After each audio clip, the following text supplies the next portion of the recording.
Bismillahirrahmanirrahim. Assalamualaikum warahmatullahi wabarakatuh.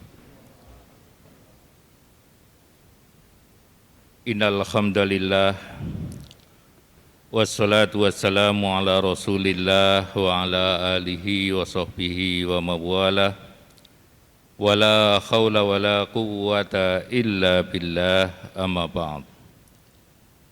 Hadirin jemaah sholat duhur yang dimuliakan Allah, hari ini bisa dikatakan kita berada di pucuk tahun 1443 Hijriah.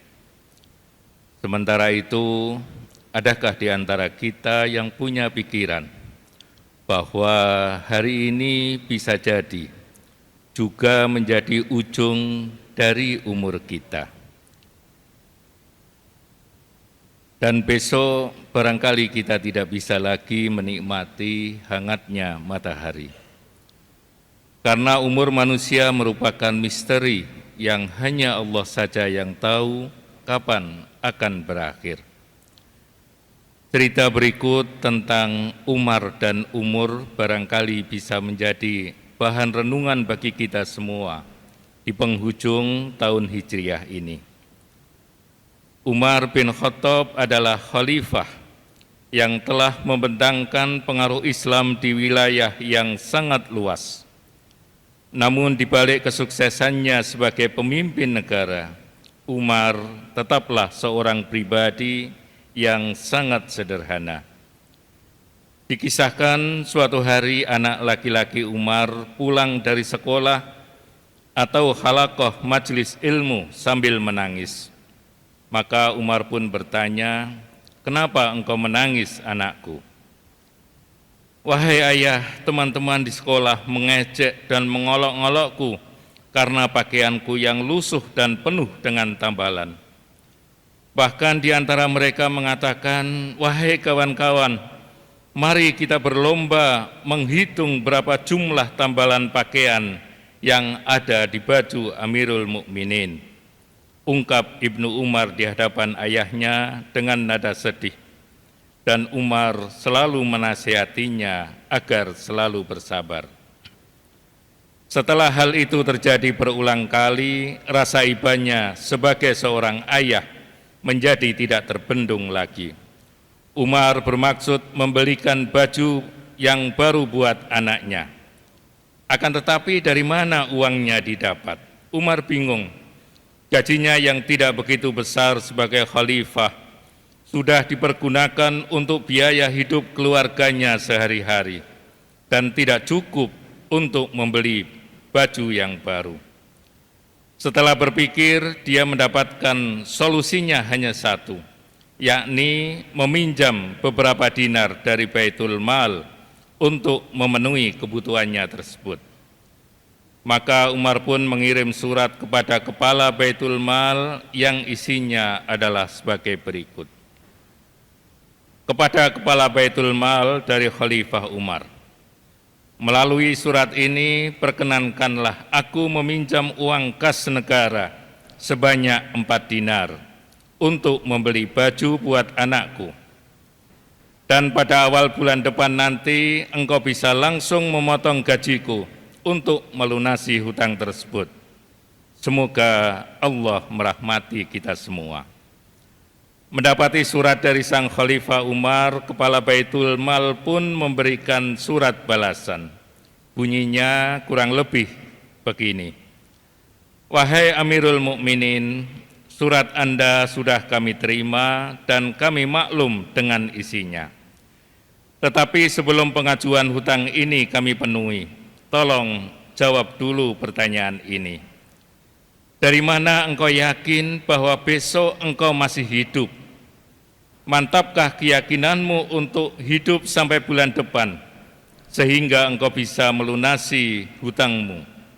Dan apa yang khalifah lakukan terhadap uang kas negara seandainya meninggal sebelum melunasinya?" Membaca balasan surat itu bergetarlah hati Umar. Tubuhnya seakan lemas tidak bertenaga lagi. Ia sadar dia tidak bisa memberikan jaminan bahwa besok hari dia masih akan tetap hidup. Ia bersujud sambil beristighfar memohon ampun kepada Allah. Lalu ia memanggil anaknya dan berkata, "Wahai anakku, maafkan ayahmu. Aku tidak sanggup membelikan baju baru untukmu. Ketahuilah, kemuliaan seseorang itu bukan diukur dari bajunya, melainkan dari kemuliaan akhlaknya, dan umur seseorang dinilai dari berapa banyak dia memberikan manfaat kepada orang-orang yang ada di sekelilingnya." Hadirin jamaah rahimakumullah, setiap ada yang merayakan hari ulang tahun, kita selalu mendengar ucapan selamat panjang umur. Atau ketika ada bayi yang lahir didoakan agar sehat dan berusia panjang. Namun adakah yang dapat memastikan dirinya sendiri akan berusia panjang? Mulia atau hinakah hidupnya? Apakah umurnya penuh keberkahan ataukah tidak? Pernahkah kita berpikir akan berapa panjang usia diri kita? Umur manusia adalah perkara gaib yang merupakan rahasia Allah Subhanahu wa Ta'ala. Tidak seorang pun tahu berapa panjang usia yang dijatahkannya untuknya. Usia umat Nabi Muhammad SAW tidaklah sepanjang usia umat-umat terdahulu. Dalam sebuah hadis disebutkan usia mereka umumnya antara 60 sampai 70 tahun. Dan data Badan Pusat Statistik tahun 2017 mengungkapkan bahwa angka harapan hidup penduduk Indonesia itu sekitar 71 tahun.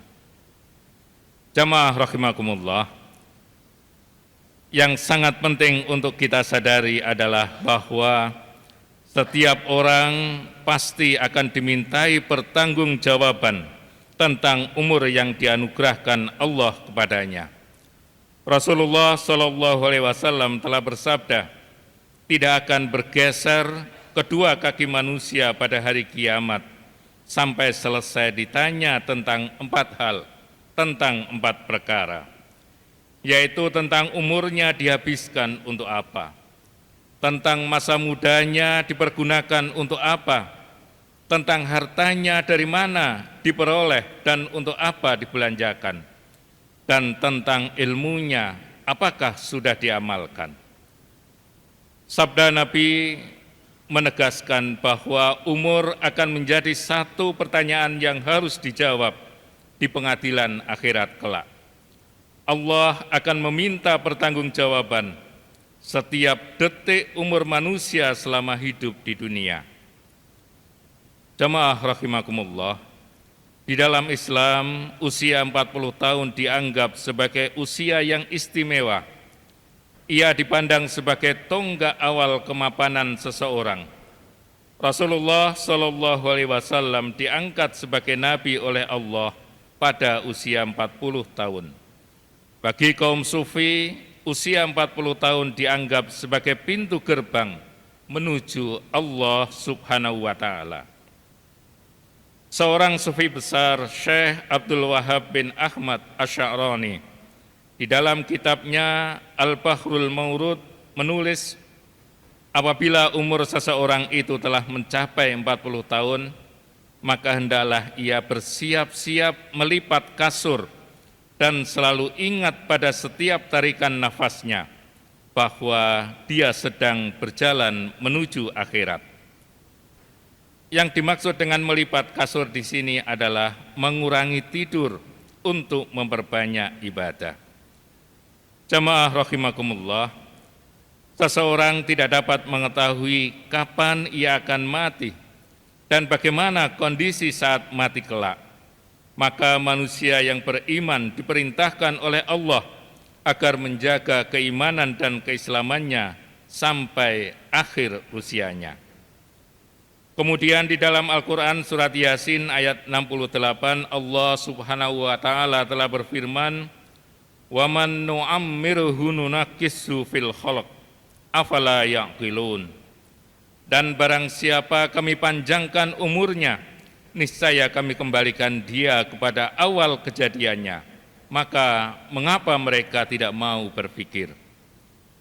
Ayat ini menjelaskan pada kita tentang sunatullah di dalam penciptaan manusia, yakni sebuah fenomena penting bahwa ketika manusia telah mencapai puncak kematangan di dalam umurnya, maka selanjutnya yang terjadi, ia akan kehilangan berbagai macam kemampuan yang dulu telah dia miliki. Di umurnya yang mulai renta, tubuh seseorang itu akan menjadi lemah. Daya pikirnya terus menurun, turun secara terus-menerus. Maka pantaskah makhluk yang serba lemah ini berlaku sombong dan membusungkan dada? Padahal apabila dia sedikit saja diberi umur panjang oleh Allah, maka semua kekuatannya itu akan memudar dan dia akan menjadi seperti anak kecil lagi. Hadirin jamaah rahimakumullah. Kemudian ayat di atas ditutup dengan sebuah pertanyaan, afala ta'qilun? Apakah mereka tidak mau berpikir? Sebuah pertanyaan yang menggugah pikiran dan perasaan. Seakan-akan Allah ingin menegaskan bahwa semua kemampuan dan kekuatan yang kamu miliki adalah pemberian. Maka hubungkan selalu dirimu dengan Zat yang Maha Kuat dan sadari bahwa kita tidak akan memiliki kemampuan apapun kecuali atas pemberiannya. Dan jangan lupa untuk memperbanyak bekal di dunia ini, karena bukan usia panjang yang terpenting, melainkan keberkahan usia. Dan keberkahan umur itu ditandai dengan bagusnya amal ibadah dan akhlak serta karya yang bermanfaat bagi generasi selanjutnya. Jamaah rahimakumullah. Jadi apa yang akan kita perbuat dengan umur kita? Terserah diri kita masing-masing. Hanya saja Allah telah berpesan di dalam Al-Quran, wa'bud rabbaka hatta ya'tiyakal yaqin. Jangan pernah lalai beribadah kepada Allah sampai kematian datang menjemput. Ingatlah, kematian adalah puncak tuntasnya kerinduan seorang hamba kepada Rabb-Nya, Allah Subhanahu wa Ta'ala. Faman kana yarju liqa'a rabbih falyamal amalan shalihan wala yusyrik bi ibadati rabbih ahada. Billahi taufik wal hidayah. Wassalamualaikum warahmatullahi wabarakatuh.